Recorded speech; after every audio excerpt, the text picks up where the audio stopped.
سړی په ژوند باندې د الله پاک ولی دی او د الله دوست دی او الله ته نږدې بنده دی، نو داسې دی د مرګ نه بعدم د الله پاک ولی دی، الله ته نږدې بنده دی. موږ د هغه په وسیله باندې دعا کولی شو. لکه مثلا یا الله کاکا صاحب ستا یو ډېر نږدې مقرب بنده دی او ډېر نږدې ولی دی، اے الله د کاکا صاحب په وسیله درنه سوال کوو. رب خو اعلان کئی نحن اقرب الیہ من حبل الورید.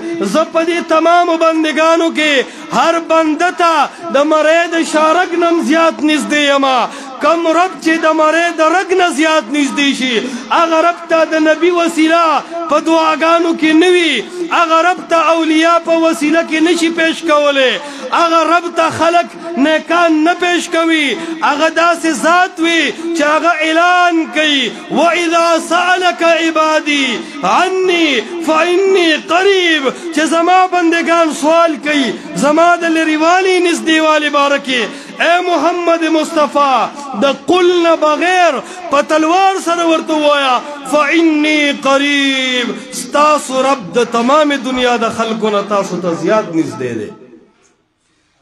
مونگ دغه ټیم عقل کارو کو چې اوهو دا خو قیاس مع الفارق دی، په دې خپل منطق کافر کیږو.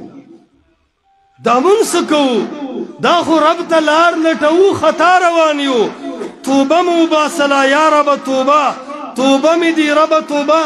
بیا به بابا ته نه ورځو، بیا به د قبر کاڼي په ځان نه وخو، بیا به غیر الله ته را مدد شه نه وایو، بیا به د یو پیر په خپو کې سر نه ښکته کوو. دینه مو توبه وباسله.